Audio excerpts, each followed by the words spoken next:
Olá, caros alunos. Hoje nós vamos falar de um conjunto de ondas que são essas ondas fundamentais para as nossas vidas, assim como as ondas eletromagnéticas. Isso mesmo, vamos falar hoje de ondas sonoras e um particular conjunto das ondas sonoras que nós chamamos de som. Ora, para a gente entender o mecanismo de produção do som, vamos começar com um exemplo de um diapasão que, quando acionado, golpeia o ar.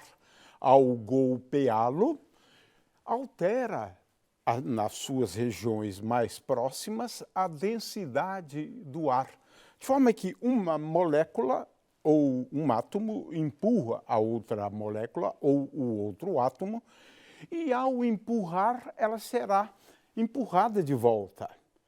No entanto, ao se deslocar, aquela que é empurrada empurra a seguinte, fazendo com que o que se propaga, na verdade, são regiões onde nós temos uma densidade alta de compressão, portanto, seguida de regiões onde nós temos uma rarefação do ar.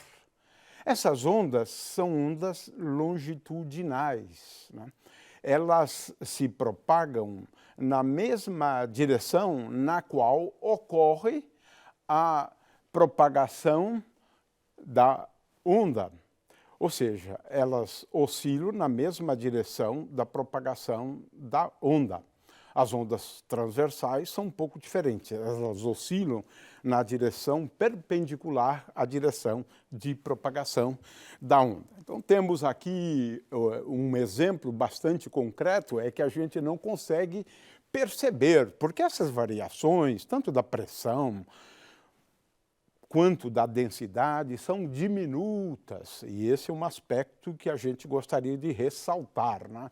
Temos aqui, né, o nosso aparelho auditivo que é excitado por essas pequenas variações da pressão e da densidade, né? Aqui eu tenho uma outra figura, mas essa é um pouco mais diferente, né, daquela anterior. A gente procura representar com um azul escuro regiões nas quais temos um acúmulo de moléculas, né? E esse acúmulo eleva a densidade do ar acima da densidade média. Veja que essa densidade, por outro lado, e essa variação de densidade, na prática, ao longo de uma onda sonora, é menor do que 1/1000º da densidade média. É isto. Nós temos, quando uma onda se propaga, o que nós temos é a propagação, então, de regiões, né, nas quais nós temos uma densidade maior e, consequentemente, uma pressão maior, né? Ora, pode acontecer também da propagação de uma descompressão. Então, digamos que haja uma descompressão súbita numa pequena região, por exemplo, nessa figura, né, na região A. Curiosamente, a tendência é agora a ocupação dessa região na qual a densidade é menor. E, consequentemente, essa descompressão, num instante de tempo posterior, está nessa posição que indicamos aqui como sendo 2A. Logo em seguida, 3A. Finalmente, podemos dizer, então, que essa descompressão se propaga com uma velocidade V. É uma onda, portanto, uma onda sonora, né?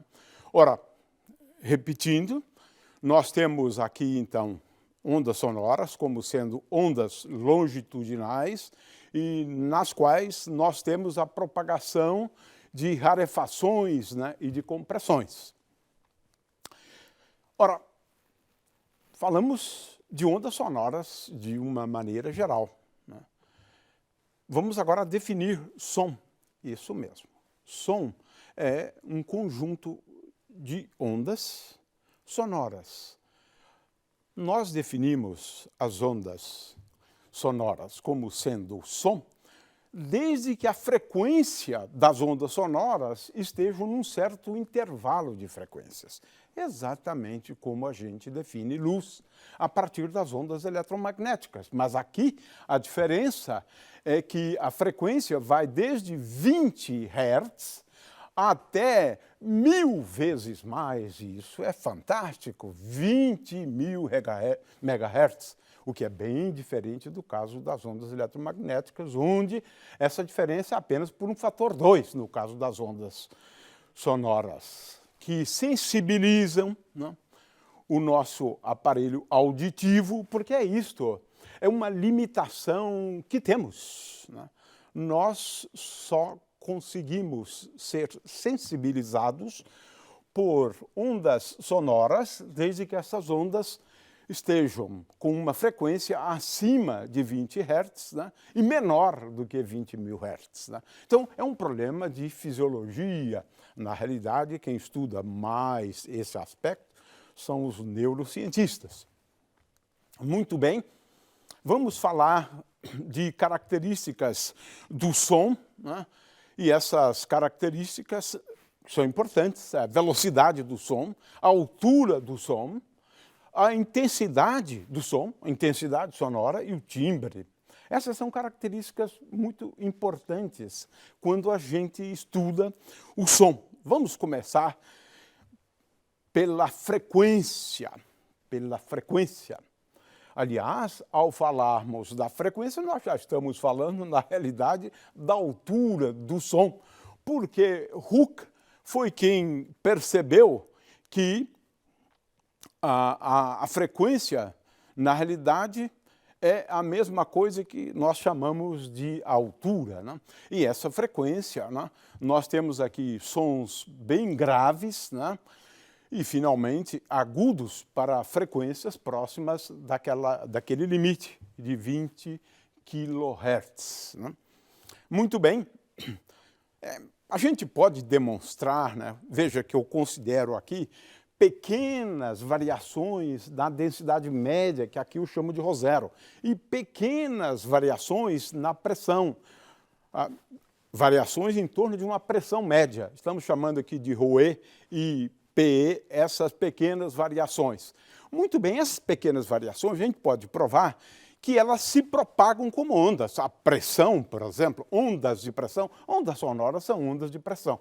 É claro que aqui tem toda uma maneira de demonstrar, nós não temos tempo para isso, e é claro que a gente aparece, que na dedução aparece naturalmente 1 sobre V ao quadrado, né, vezes D2PE, dt2, V é a velocidade do som.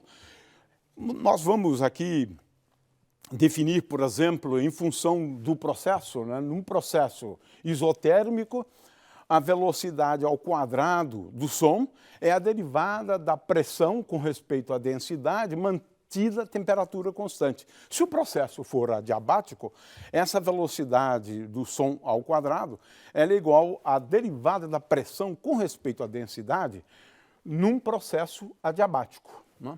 Então, em princípio, temos duas definições, né, de velocidade do som. A mais adequada é essa, onde o som se propaga e o processo de propagação é adiabático. Né? Então, existe uma pequena diferença entre as duas velocidades, né? E essa diferença envolve tão somente um fator gama, onde gama é igual a Cp dividido por CV. Não vamos entrar, então, nessas discussões. Veja que, no caso de um gás ideal, eu tenho aqui a equação de estado que relaciona a pressão com a densidade. Veja como é fácil. Se eu derivar a pressão com respeito à densidade, eu vou obter, então, que V ao quadrado é igual a R dividido por M vezes a temperatura a qual o gás está sujeito, ou seja, é a temperatura, então, do gás. No caso, nós estamos falando aqui do ar, né, que é o meio mais comum de propagação das ondas sonoras. Isso com respeito a gases. É claro que se eu tiver um sólido, eu tenho aqui coeficientes B e K, acho que não é o caso da gente entrar nesses detalhes, mas vamos considerar a velocidade do som, por exemplo, no ar. Essa velocidade, tendo em vista, né, a dependência da velocidade com a temperatura, a gente vê que, de fato, a velocidade, e se comprova isso experimentalmente, que a velocidade do som, né, no ar, ela depende linearmente com a temperatura. Na verdade, essa dependência é uma dependência linear, mas, a rigor mesmo, ela é uma expansão de um termo envolvendo uma raiz quadrada. Mas, de qualquer maneira, é assim. Experimentalmente, por exemplo, se verifica que a velocidade do ar, agora estou considerando processos adiabáticos, né, é igual a 331 metros por segundo mais 0,6 T, veja, T, é a temperatura na escala absoluta, né? De forma que esta é a expressão, né, para velocidade no ar, que depende da temperatura. De qualquer maneira, veja, aqui nós temos um meio, o ar, por exemplo, a 0 grau Kelvin, aquela expressão lá, me leva a 331 metros por segundo. O argônio, a 20 graus Celsius, por exemplo, né, temos aqui a 343 e assim por diante. O hélio, o hidrogênio, a água, né? Veja que a água exibe uma velocidade de propagação do som bem maior do que a do ar, né? E assim podemos analisar vários meios. O alumínio, por exemplo, que velocidade fantástica, 6.420 metros por segundo. Muito bem. Vamos voltar, então, à questão da frequência, né? A altura, como eu disse antes, né? A frequência é o inverso do período, de forma que o período, muitas vezes, é determinado em milissegundos, microsegundos, mas a frequência não, a frequência é dada em hertz, né? Ora, frequência, de acordo com uma descoberta de Hooke, é a mesma coisa que os músicos chamam de altura do som. Ora, as conversações, né, entre as pessoas se dão com frequências usualmente abaixo de 2.000 Hz, né? A voz humana, por exemplo, ela se situa nesse intervalo de 120 Hz e 1.100 Hz, né? O choro de uma criança já está num intervalo de frequências maior, de 2.000 a 3.000 Hz, né? Vamos falar de sons harmoniosos. O que são sons harmoniosos? São sons que soam bem aos nossos ouvidos, né? E veja que essa é uma descoberta já da antiguidade, né? Pitágoras fez essa grande descoberta. A gente gosta de sons tais que a relação entre as frequências é uma relação entre números inteiros. E a escola de Pitágoras valorizava muito os números. Tudo se reduziria a números. E ele aprendeu isso, ou deduziu isso, a partir dessa descoberta, em relação aos sons harmoniosos, né? Vamos aqui falar de notas musicais, né, e de escalas musicais, né? Então, nós vamos, ao abordar essa questão das escalas musicais, falar então do que seja a oitava, né? Muito bem, mas vamos começar com notas musicais, né? Ora, notas musicais são sons com frequências bem definidas, né? E elas foram definidas a partir de convenções que foram sendo estabelecidas ao longo do tempo. As notas, por outro lado, são agrupadas, né, em escalas musicais. Uma escala musical se refere a um conjunto de notas que a gente ordena a partir de uma frequência fundamental. Vamos depois explicar isso aqui um pouco melhor, né? E consultando, né, a Wikipedia ou Wikipédia, você vê que um número muito grande de escalas musicais. Nós só vamos falar de duas delas, que são as mais comuns, né? Então, vamos começar pelas notas musicais. Quais são as frequências, né, das notas musicais, né? Em princípio, nós adotamos como a frequência padrão aquela de uma nota Lá de frequência 440 Hz. E agora nós vamos considerar, né, para o que segue, porque estamos já nos antecipando um pouco, né, falando das escalas de igual temperamento, né, nós consideramos todas as frequências que sejam dadas por uma função exponencial, 2 elevado a n, dividido por 12 vezes 440 Hz. De forma que nós vamos falar das notas musicais de um piano. Sim, todas as notas musicais, incluindo os sustenidos, né, são dadas a partir desta expressão aqui, variando n. n igual a 0 me leva a essa nota Lá. n igual a 1, nós já vamos ter uma nota com uma frequência ligeiramente diferente. Nós vamos ver isso. Temos aqui uma tabela envolvendo as várias frequências, né, dos sons musicais, né? Ora, nós vamos, então, agora falar do que seja uma oitava, antes da gente introduzir, então, as escalas musicais, né? Nós dizemos que um determinado som, por exemplo, um som de 100 Hz, né, está a uma oitava acima de um som de 50 Hz. Ou seja, a oitava se refere à duplicação da frequência, de uma frequência, né? É claro que nós vamos depois falar aqui quais são as frequências mais importantes. Agora, o fato é que um som de frequência 100 Hz é uma oitava acima, né, mais alta, né, do que um som de 50 Hz. Oitava se refere, então, à duplicação da frequência. De que frequência? Vamos falar já sobre isso. O fato é que o ouvido é sensível a um domínio de 10 oitavas. Né? Os pianos têm notas de tal maneira que, no máximo, ele comporta 8 oitavas. Né?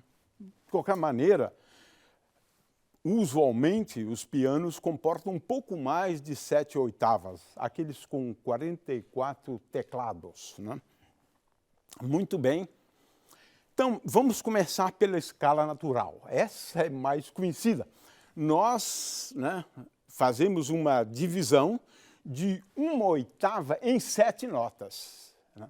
Então, cada oitava tem 7 notas. São aquelas conhecidas como Dó, Ré, Mi, Fá, Sol, Lá, Si, Dó. Sim, 7, né, notas. É claro que repeti lá, né, o Dó, porque agora eu tenho uma nota com uma oitava acima desse primeiro Dó aqui. Veja que estas notas aqui, elas têm uma relação simples em relação à primeira, quer dizer, as relações entre as frequências sempre envolvem uma relação de números inteiros. 9 oitavos, 5 quartos, 4 terços, 3 sobre 2, 5 sobre 3, 15 sobre 8 e, finalmente, 2, né? Porque estamos aqui falando, então, de uma oitava. Né? Agora, essa é uma das escalas aí principais. Temos uma outra, uma escala dita de igual temperamento. Nesse caso, nós dividimos, né, uma oitava, né, em 12 notas. E agora temos aqui essa figura bastante ilustrativa, onde eu pego uma oitava, né, de um piano, né, das notas de um piano. O que a gente nota aqui? A inclusão daquelas 7 que nós nos referimos antes, e mais 5 notas que são os sustenidos. Nem toda nota tem um sustenido. Dó, Ré, Fá, Sol e Lá tem sustenido, e as demais não. Vamos aqui mencionar essa escala, na temperada ou escala de igual temperamento, como sendo uma escala onde todas as notas são dadas pela expressão anterior que eu mencionei antes, né? F igual a 2 vezes elevado a n sobre 12 vezes 440 Hz. Né? Aqui tenho, então, a expressão, né, para várias frequências da escala temperada, ou escala de igual temperamento. Né? Dividimos uma oitava em 12 notas. Muito bem. Um tópico interessante é a questão da intensidade do som. O nosso ouvido é fantástico, porque nós conseguimos ouvir sons com uma intensidade muito pequena, 10 a menos 12 watts por metro quadrado, mas também conseguimos ouvir sons com uma intensidade, é claro que estamos falando aqui do limite de tolerância para o nosso ouvido, de 10 a 2, 100 watts por metro quadrado, 14 ordens de magnitude. Isso é fantástico, porque conseguimos ouvir sons de intensidade muito pequena até sons com intensidade muito grande, 10 elevado a 14 vezes a intensidade associada ao limite de audibilidade. Aqui eu tenho uma unidade, né, de intensidade sonora que é utilizada, né, para facilitar a vida, porque é muito difícil ficar trabalhando com 10 a 12, 10 a 11, né, é muito difícil. Então, se introduz uma escala que é envolvendo uma unidade conhecida como decibel, né? De forma que a gente especifica a intensidade em decibéis. O que significa essa unidade? Eu defino, né, essa escala como sendo igual a 10 vezes o logaritmo, na base 10, da intensidade dividida pela intensidade associada ao limiar, né, de audição.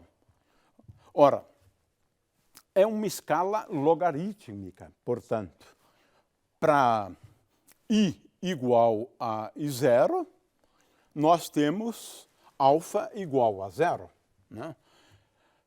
O farfalhar das folhas tem uma intensidade que, nessa escala em decibéis, igual a 10. Um rádio, quando a gente ouve, é cerca de 40, né? Quando a gente buzina, ou quando a gente considera uma sirene a cerca de 30 metros da gente, a intensidade já chega a ser 100 decibéis. Ao passo que um jato provoca um som cuja intensidade já está no nosso limite, né? Muito bem, acima de 120 decibéis. Né? Muito bem. Bom, isso basicamente é o que a gente falou antes, e finalmente vamos falar rapidamente sobre os instrumentos musicais. Os instrumentos musicais, os de corda, eles exibem, né, um espectro de frequências, né, e de notas, consequentemente, de notas, que é maior do que os instrumentos de sopro, né, como a gente vê por essa figura aqui. Né? Muito bem, nós já sabemos que instrumentos de corda, onde a gente prende duas extremidades, como aquelas cordas do piano, do violão e assim por diante, esses instrumentos, eles produzem sons cujas frequências são dadas por esta expressão aqui, Quer dizer, as frequências dependem de um número inteiro n, e as frequências são, então, um múltiplo inteiro da frequência de um som que nós poderíamos chamar de primeiro harmônico, né? Chamamos de primeiro harmônico. De forma que os instrumentos de cordas, eles sempre produzem sons com frequências que são dadas por n vezes a frequência de um som fundamental, ou o primeiro harmônico, né? Instrumentos de sopro, por outro lado, aí depende, né? Se temos duas extremidades abertas, em cujo caso vale uma expressão análoga àquela das cordas presas por duas extremidades, onde uma extremidade aberta inclui a embocadura do instrumento, onde a gente coloca a boca para tocar, né? Muito bem, então temos aqui o trombone, por exemplo, né? Como sendo um instrumento com duas extremidades abertas, né? Agora, temos instrumentos como a flauta com uma extremidade aberta só. Nesse caso, as frequências são dadas por duas vezes n mais 1 dividido por 2 vezes a frequência do som fundamental ou do primeiro harmônico. Então, no caso dos instrumentos de som, as frequências obedecem a uma regra que é um pouco diferente, quando a gente considera um instrumento com duas extremidades abertas ou com uma extremidade aberta, como é o caso da flauta, uma extremidade apenas aberta, né? Muito bom. Temos também que, às vezes, analisar instrumentos de percussão. Aqui, é claro, eles não vão produzir sons que agradem muito, né? Eles são utilizados mais para marcar o ritmo. Agora, a gente pode fazer uma análise, por exemplo, da velocidade, dos modos, mas aqui a análise é um pouco mais complexa do que no caso anterior. A gente tem que dividir os sons em sons harmônicos e ruídos, né? Ora, os sons harmônicos são sons periódicos. É assim que a gente define um som harmônico, né? Ao passo que um ruído não é diferente, né, de um som harmônico, né? Então, um som harmônico é um som periódico. Em geral, as frequências, né, que contribuem, né, porque agora nós estamos falando de uma superposição de sons com diferentes frequências, né? Em geral, nós consideramos sons, né, cujas frequências são um múltiplo de uma frequência fundamental, como nesse exemplo, 392 Hz, o outro com 784 Hz e, finalmente, 1176 Hz, né? O fato é que, quando eu tenho um som periódico, estou falando aqui de um som periódico, como esse aqui, um som periódico eu posso sempre escrevê-lo como uma soma envolvendo frequências de tal forma que essas frequências sejam dadas por um número inteiro vezes uma frequência fundamental. E aqui escrevemos como sendo 2π dividido por t, onde t é o período da onda periódica, né? Então, aqui nós estamos falando de sons harmônicos, né? Um som harmônico pode ser decomposto como uma soma de sons com frequências, tais que essas frequências sejam dadas por n vezes uma frequência fundamental, né? Muito bem. No entanto, quando nós falamos, bom, aqui eu tenho expressões matemáticas, na verdade, para a gente determinar esses coeficientes, né, A e B, da decomposição de uma onda sonora periódica, né, em sons com frequências que obedecem a essa regra, n vezes ômega 1 ou ômega 0, né? O problema, em geral, é, dada essa função, como determinar esses coeficientes a n e bn. É um problema envolvendo série de Fourier, que vocês vão aprender no cálculo 2. Mas, de qualquer maneira, eu posso antecipar que isto é sempre possível, né? Determinar esses ANs e BNs em função, né, por exemplo, das condições iniciais da função f, que me dá basicamente a forma da onda no tempo t igual a zero, e, finalmente, da função g, que me dá a forma da velocidade da onda no instante de tempo t igual a zero. Eu tenho, portanto, essas integrais aqui. Ora, ruídos, por exemplo, por outro lado, são diferentes. Eles não são periódicos e eu não vou poder fazer uma decomposição espectral, como eu fiz antes, envolvendo uma soma de sons cujas frequências são um número inteiro vezes uma frequência de um som fundamental. Nesse caso, não. Então, tenho aqui vários exemplos, né? Não são sons harmônicos, porque eles não são periódicos, são, portanto, os ruídos. No caso dos ruídos, nós temos que fazer uma decomposição espectral um pouco diferente, não envolvendo somas, mas envolvendo integrais. Esse é um outro assunto, né, também interessante da física matemática, por exemplo, né?